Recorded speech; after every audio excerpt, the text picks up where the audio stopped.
I get asked a lot, what's better, a big van or a small van? And as I'm the lucky owner of both, let's work out what the pros and cons are for both.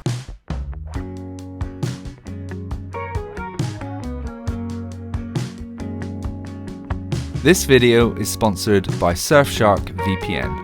For me, space is a huge factor when it comes to any camper van. Take my long wheelbase high top van. If you're sharing this van with your family and you need to just sort of divide yourself away from everybody, there are other places you can sit.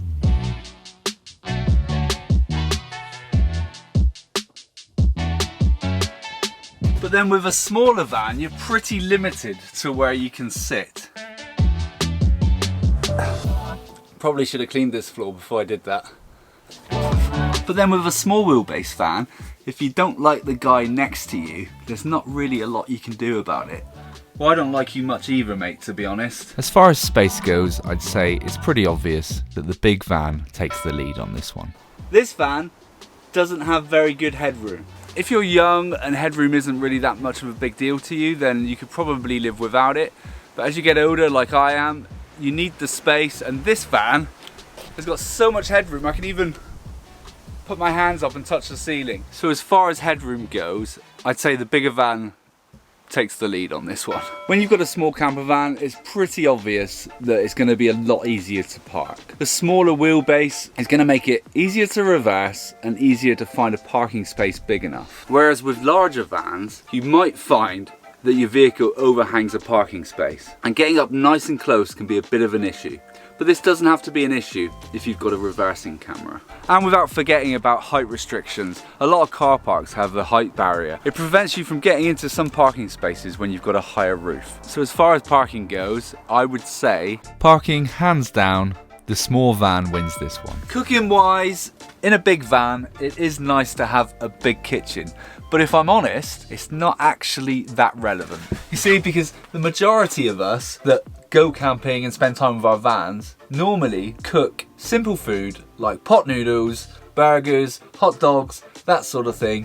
And to have all of this workspace in a van isn't that relevant. It is nice to be able to stand and cook though. Whereas in a smaller van, this is ample space to cook, especially when you can utilize the space as much as you can with shelves and jars and everything. But the one downside is the amount of food storage that you have in a smaller kitchen.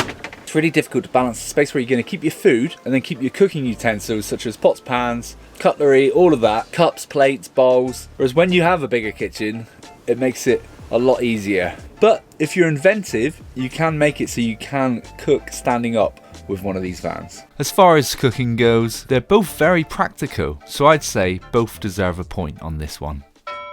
One of the things I absolutely love about my big van is that I've got this constant fixed bed here. So it doesn't matter where I am, whether I'm pulling up at the side of the road or whether I'm going to a campsite, I know that there's always a bed fully made, ready for me, that I can just climb in from the front of the van and get into bed if I need to. Whereas this bed needs to be put together. But to be fair, you can actually just sleep on this bed in single form, but you still have to make the bed. But if you are in a hurry, you could just get out a sleeping bag, you've got your pillows here, and you can have a fairly decent night's sleep. But if you do want to pull out the full-size bed and it's a miserable rainy day, you've literally got no space inside this van to be able to pull the bed out, fit the fitted sheet, that's the worst part, and get the bed all cozy whilst not being able to step in and out of the van because it's torrential rain. Not the end of the world, but it's just nice to have a fully made bed in the larger van all the time. For me, you can't beat a fixed bed, so I've got to give this one to the big van.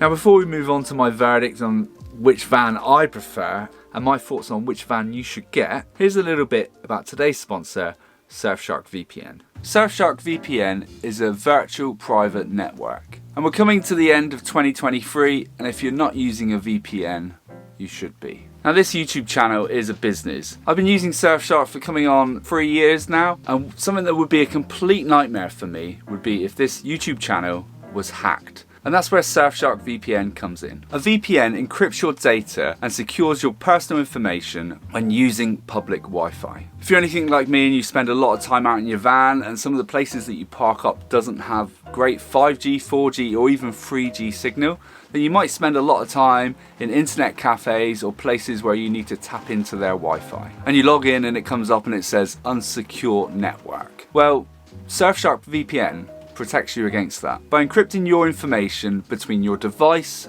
and the internet. This keeps your personal information safe from big companies and cyber criminals. One of the main benefits with Surfshark VPN is it can work on a multitude of devices and you only have to pay for it once. That means I can share it with my wife and I can have it on all of my separate devices, whether it's my laptop, my phone, my iPad. I can use it on all of it and I only pay for it once. Now Surfshark can be used for other reasons as well.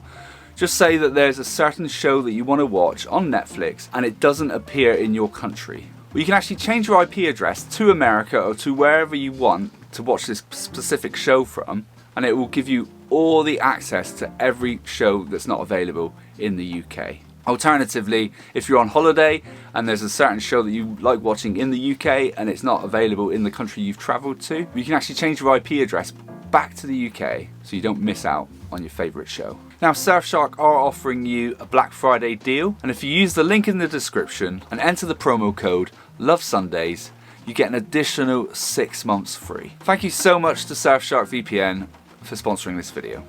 Now, like anything, this is quite a large space, and if you're going to be using it in the summer, it's not really that much of a big deal, but if you are planning on using your van all year round, the larger the space, the more energy and effort it takes to heat it up.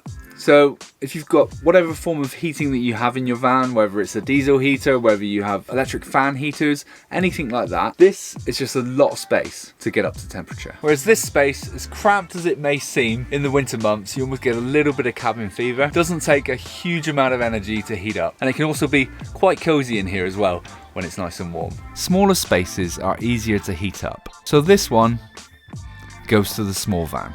So here are my thoughts for anyone that wants to know. In my personal opinion, if you're planning on using a camper van for your summer holidays and you're only going to be using it for a couple of months a year, then a short wheelbase small van should be enough for you. Because don't forget that when it's the summer, it doesn't matter how small your space is, because once your doors are open, you can actually utilize the space outside of the vehicle. Some people call them fair weather campers. If you think that's what you're going to use it for, then you could probably get on fine with the smaller van. And if the headrooms put you off a little bit, you can always get a pop top, which pretty much just doubles your headroom once the top's up. And it still compacts right down, and you've still got a low top van, which will prevent you from having any issues with any height restrictions in any car parks. That being said, if you are planning on using your van all year round, or you want to take it to Norway or somewhere where it's going to be a little bit colder, you can't go wrong with a larger van. Everything's self-contained. I've got everything in here I need. I don't actually need to leave the van if I don't want to. I can literally climb from the front of the van into the back. I've got a toilet in here. Everything's all ready to go. And once the heating's on, it's actually pretty cozy. Tend to get less cabin fever as well if you're spending a lot of time inside a larger van, because as I mentioned before, there's lots of different places where you can sit. So if I could only have one van, would I choose a big or small camper van? I mean, of course, obviously I was going to choose this one because I've just spent 9 months converting it, and the other van was a quick knock together a camper van so that I could use it as quickly as I could. I really struggled last year just using that small van all year round. I mean, it made for some fun adventures, but now that I've got a family, the bigger van wins hands down. And don't forget to check out Surfshark in the link in the description. Thank you so much for watching, and while I've got you here, you might want to check out this video because this was a lot of fun, and I'll see you in the next video. Cheers!